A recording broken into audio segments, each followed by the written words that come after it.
Boa noite, queridas e queridos irmãos, que a paz de Jesus abençoe a cada um de vós. Estamos aqui novamente para um bate-papo, rogando que a presença do Divino Mestre Jesus, nosso Mestre, nosso Guia, nos envolva nesse momento, nos trazendo a inspiração, o discernimento, a sabedoria, para que nessa conversa possamos aprender um pouco mais sobre sua seara de amor e caridade. Que a paz de Jesus abençoe cada um de nós. Então, meus irmãos, às sextas-feiras, ainda de forma virtual, em virtude das circunstâncias atuais, estamos estudando o livro Ceifa de Luz, do Espírito Emmanuel, a psicografia de Chico Xavier.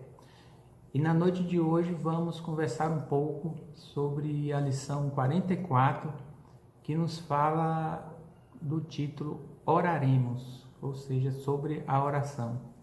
Esse Espírito Emmanuel, com toda a sua sabedoria, sempre que ele vai iniciar qualquer texto, ele gosta de colocar uma mensagem bíblica como uma forma de inspiração.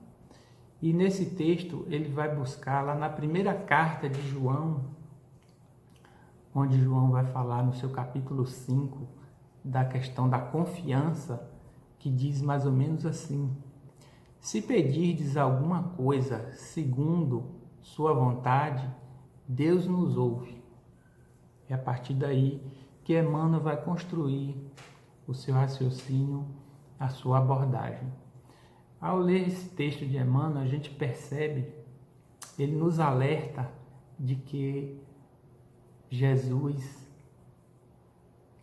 sabe muito mais sobre nós do que nós mesmos. Pois quando nós reencarnamos, pela sabedoria e pela misericórdia divina, nós esquecemos do nosso passado. Enquanto nós nos concentramos no nosso presente, Deus conhece o nosso passado, o nosso presente e o nosso futuro.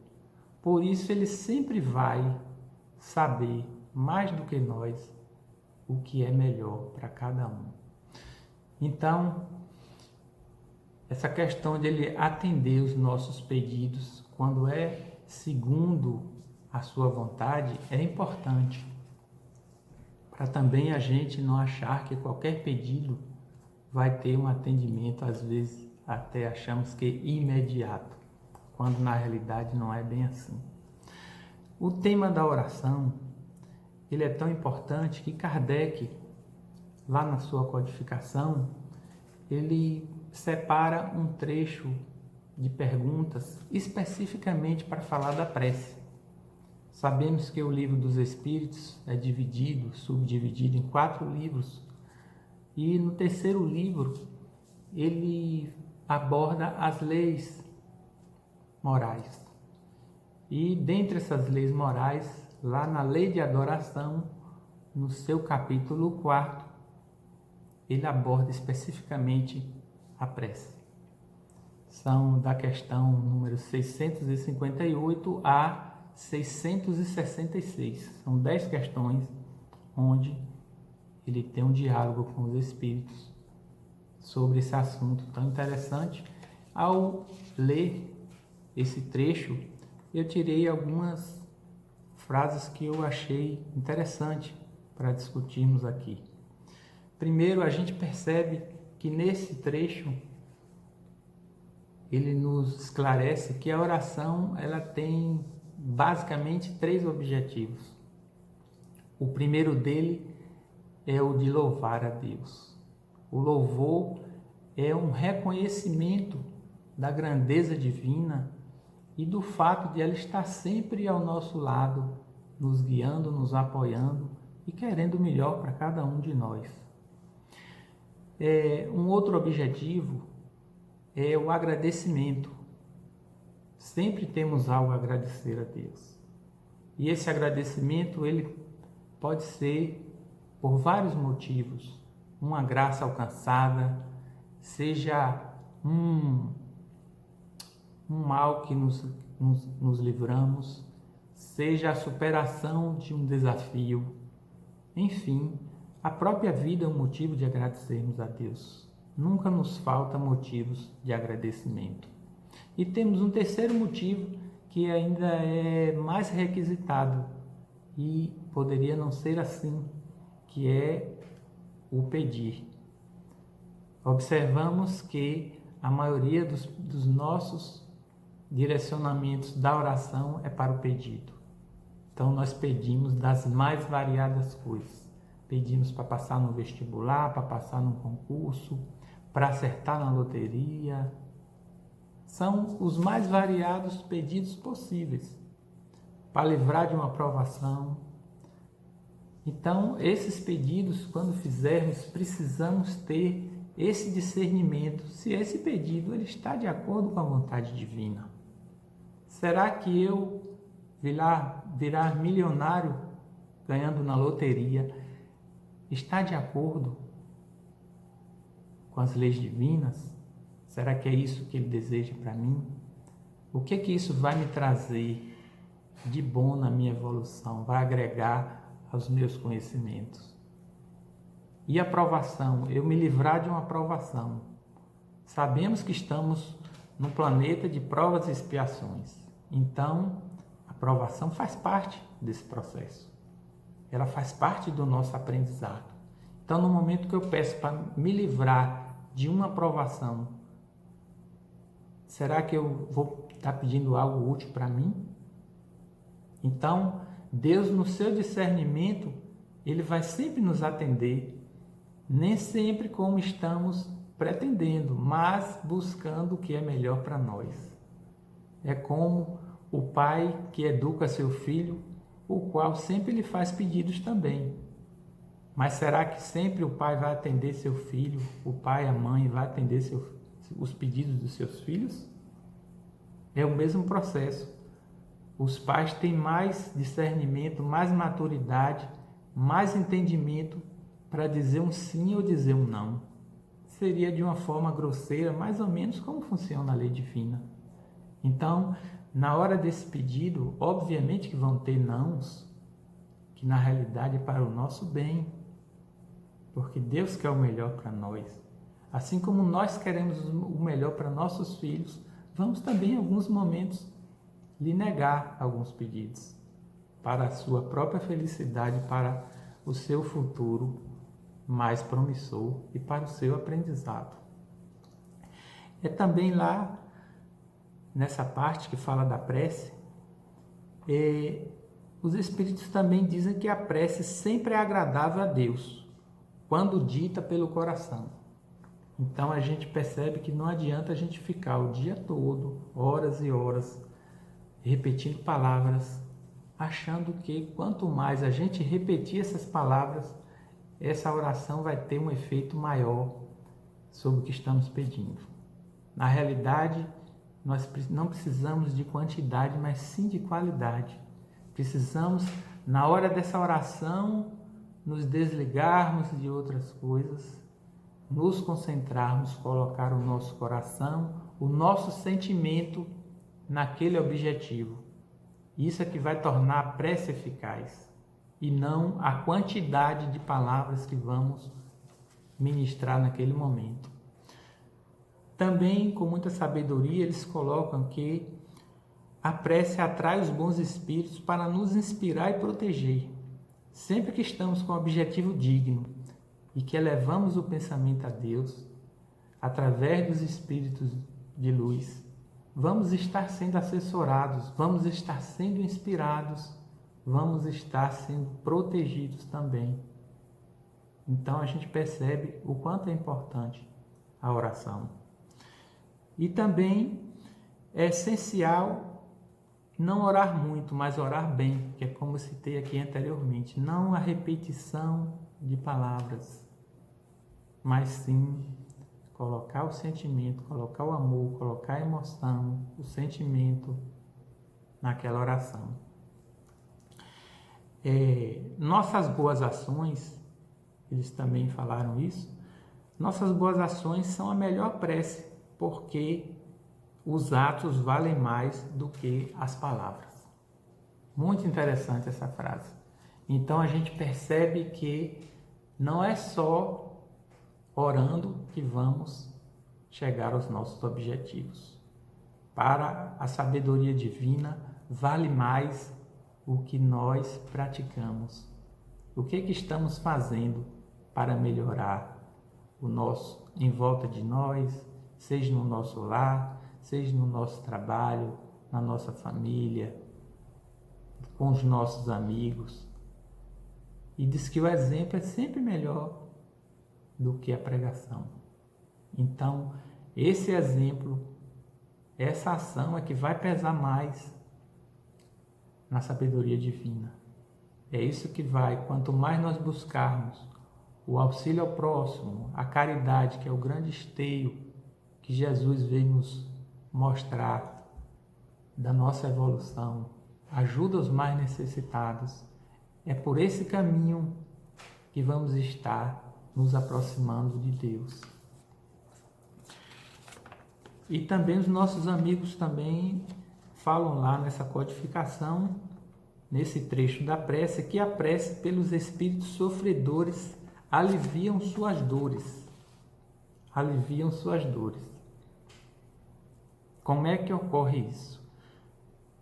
Quando oramos de coração, de sentimento, direcionado para os que estão sofrendo, também os bons espíritos vão estar assistindo aquelas pessoas, vão estar inspirando-as a ter um pensamento mais elevado, vão estar afastando delas as influências externas que estão desequilibrando ele, vão estar inspirando-o a buscar elevar o seu pensamento e suas ações, e obviamente que isso vai lhe trazer um bem. Kardec sempre falou da questão da importância da ciência quando se fala na doutrina espírita. Ele deixou claro que a doutrina espírita ela precisa andar lado a lado com a ciência. E no momento que a ciência provar que a doutrina está errada, devemos também seguir a ciência. Por que Kardec colocou com tanta ênfase esses pressupostos? Primeiro que naquela época o dogmatismo era o responsável por grandes equívocos.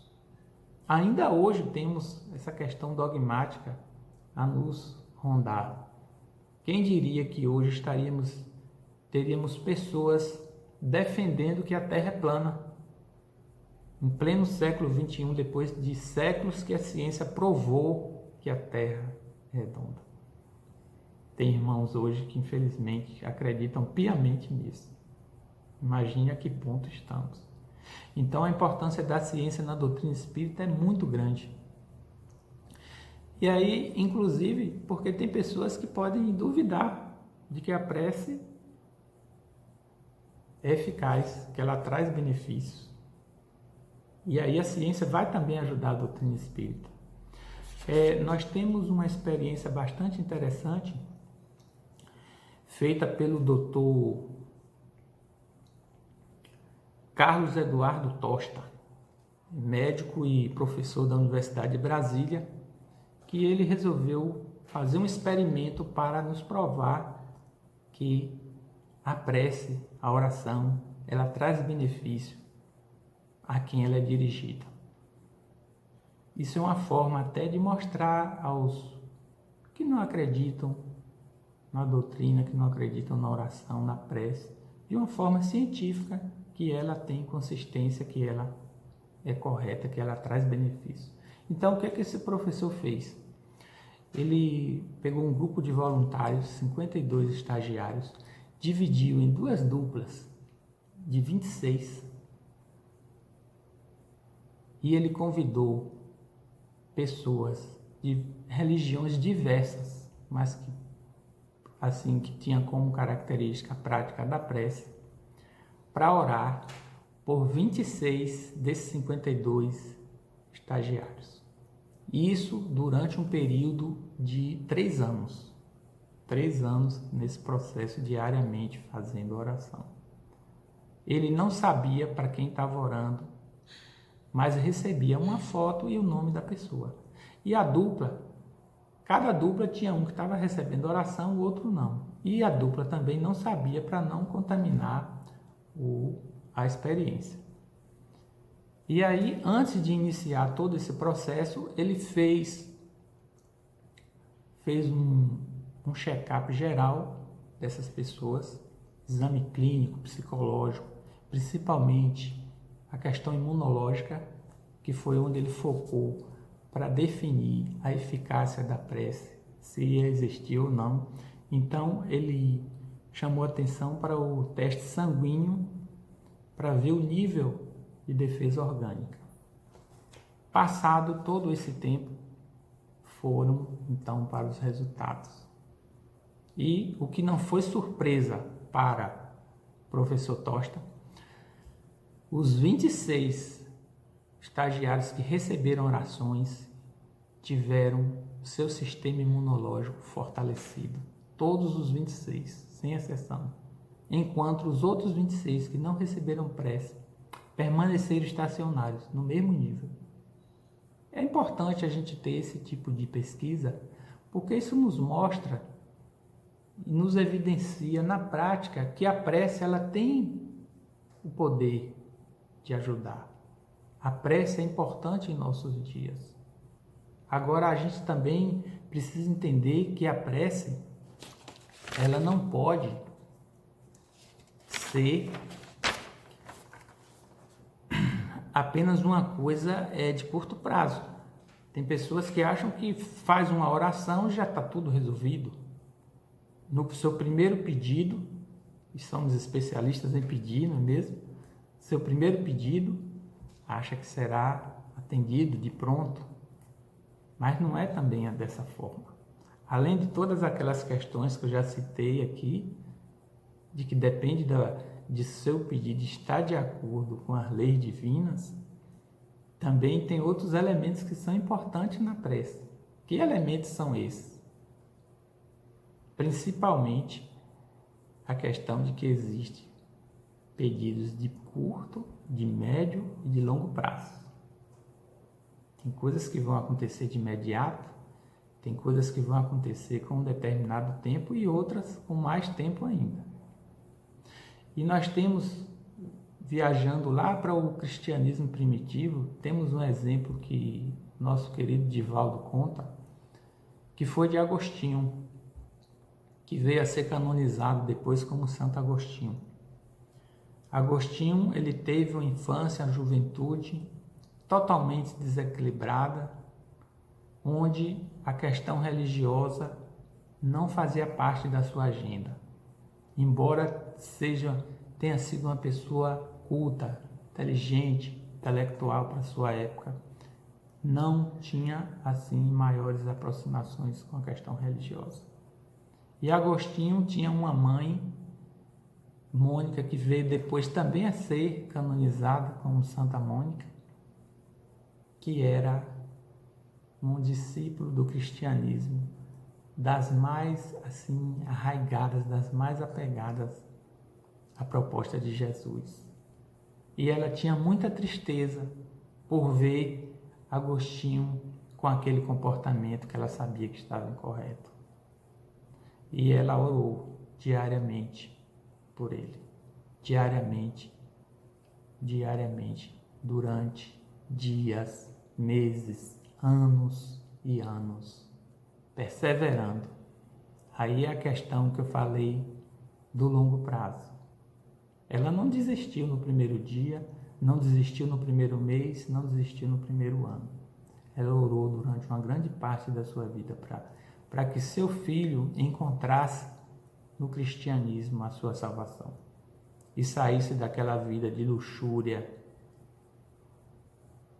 de grandes desequilíbrios no âmbito sexual, no âmbito, enfim, dos gozos terrenos. E, para a felicidade de Mônica, 27 anos depois, Agostinho foi tocado por um sermão do bispo Ambrósio, que veio a ser depois canonizado também Santo Ambrósio, foi o dia mais feliz da vida da sua mãe. Ela viu que a sua prece foi ouvida. E Agostinho, como que tocado do fundo do seu coração, nos faz lembrar, inclusive, quando Paulo, em Damasco, teve a visão, a presença do Mestre Jesus, que mudou totalmente a sua vida. Foi algo parecido, porque Agostinho, daquele momento em diante, a vida de Agostinho mudou totalmente. Cada um de nós, dentro dos nossos limites, provavelmente já teve uma experiência de encontro com Deus. E quem já teve essa experiência sabe o que eu estou falando. A nossa vida, ela muda totalmente o seu rumo. A nossa trajetória fica totalmente diferente. É um outro mundo que nós conhecemos. E Agostinho, ele se dedicou tanto à causa cristã que ele passou a ser uma referência na sua época, lá pelo século, entre o século IV e V. Já durante todo o período medieval, os escritos de Agostinho foram referências para filósofos, para estudiosos e para religiosos. Olhe como Jesus muda a vida das pessoas.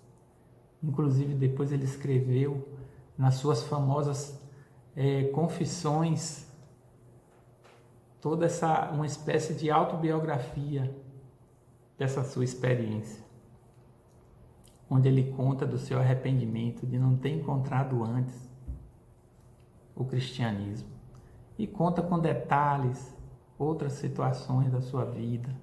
É uma autobiografia. Escreveu também outros livros e ele passou então a ser uma das referências para filósofos, para estudiosos, porque ele deixou uma grande obra para o futuro.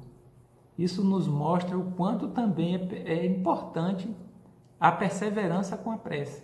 Precisamos também da perseverança com a prece. Nem tudo vai nos acontecer de bate-pronto. Nem tudo vai ser no curto prazo. Temos que ter paciência. Temos que entender o que se chama de tempo de Deus, que é o verdadeiro tempo, não é o nosso tempo. E aí nós vamos por dia de hoje. Como é que estamos? Estamos precisando da oração hoje. Mais do que nunca, eu diria. Só nesses minutos que eu estou falando aqui, em todo o planeta, mais de 20 pessoas já se suicidaram. É uma pessoa a cada 40 segundos. E nesse mesmo intervalo de 40 segundos, 5 a 10 pessoas têm uma tentativa frustrada de se suicidar. Em que mundo estamos? Nós nos perguntamos. Será que com a prece, com a oração sincera de cada um, não poderíamos mudar esse panorama? Certamente que sim. Certamente que sim, porque sabemos, inclusive, que a maioria absoluta das pessoas que cometem esse ato insano estão sendo assediadas, estão sendo inspiradas por irmãos das trevas que ainda não perceberam que esse não é o caminho que Jesus ensinou. Então, meus amigos, é essa reflexão que eu queria fazer e queria encerrar aqui falando um pouco de alguns irmãos que nos falam de algumas coisas interessantes para a nossa reflexão, ainda sobre esse tema de hoje. Nosso querido André Luiz nos diz que a vida é o que você deseja todo dia. Olha o poder do nosso pensamento. E vem a física quântica, com seus modernos postulados, nos dizer que nós criamos a realidade. Observe como sempre nós somos o sujeito da oração. Sempre estamos com a decisão nas nossas mãos. E é o nosso livre-arbítrio que vai nos dizer que caminho devemos tomar. Dalai Lama vai mais longe ainda. Ele nos diz que devemos tomar cuidado com o que pensamos, porque vai acontecer. Olha só. Pensamento é ação e criação. devemos tomar cuidado com o que pensamos, porque vai acontecer. O que é que nós estamos pensando hoje? O que é que nós estamos pensando no nosso dia a dia? O que é que estamos construindo na nossa mente? É isso que vai acontecer. Cedo ou tarde vai acontecer, seja no curto, seja no médio, seja no longo prazo. E também um físico destacado, estudioso da física quântica, é o Fred Alan Wolf. Ele chega ainda mais longe, porque ele diz que tudo que está fora está dentro. Aí ele já vai, no seu estudo de física quântica, ele já vai nos chamar a atenção para o que nós construímos dentro de cada um de nós. O que é que eu estou construindo hoje? Por que ele diz que tudo que está fora está dentro? Porque se vem uma energia em sua direção em desequilíbrio, se ela não encontrar acolhimento dentro de você, ela não vai entrar. Se ela não encontrar aquelas brechas, seja do orgulho, do egoísmo, do nosso comportamento inadequado, são as brechas que ela vai explorar, ela não vai entrar. Então ele fala isso para dizer que temos que olhar para dentro de nós. E como é que fazemos isso? Já dizia alguém há muito tempo, autoconhecendo-se, conhecendo as nossas debilidades e os nossos pontos fortes, para trabalharmos principalmente os nossos gaps, nos melhorar. E ainda nessa linha, para fechar, vem o nosso Mestre Jesus inigualável e nos diz: o reino de Deus está dentro de nós. Nada mais perfeito do que essa definição dele, que vai inclusive combinar com o que disse o nosso físico quântico. É o que está dentro de nós que importa. Então, o que é que nós estamos construindo dentro de nós hoje?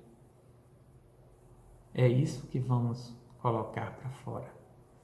É dessa forma que vamos evoluir. E aí, meus irmãos, era esse bate-papo que eu queria construir aqui com todos vocês, agradecendo a presença de cada um, rogando a presença do Divino Mestre Jesus em nossas vidas a cada dia. Nesses momentos de grandes desafios, que Ele possa continuar sendo a nossa inspiração, Ele possa continuar nos trazendo a certeza de que quem confia nele jamais estará abandonado, que Ele sempre estará conosco, que essa sua luz divina e misericordiosa continue nos abençoando, nos guiando e nos iluminando, nos levando ao conhecimento da verdade que liberta. A cada dia que conhecemos um pouco mais da verdade, nos libertamos de nossas mazelas. Muita paz, que Jesus abençoe a todos vocês. Muito boa noite, meus queridos irmãos.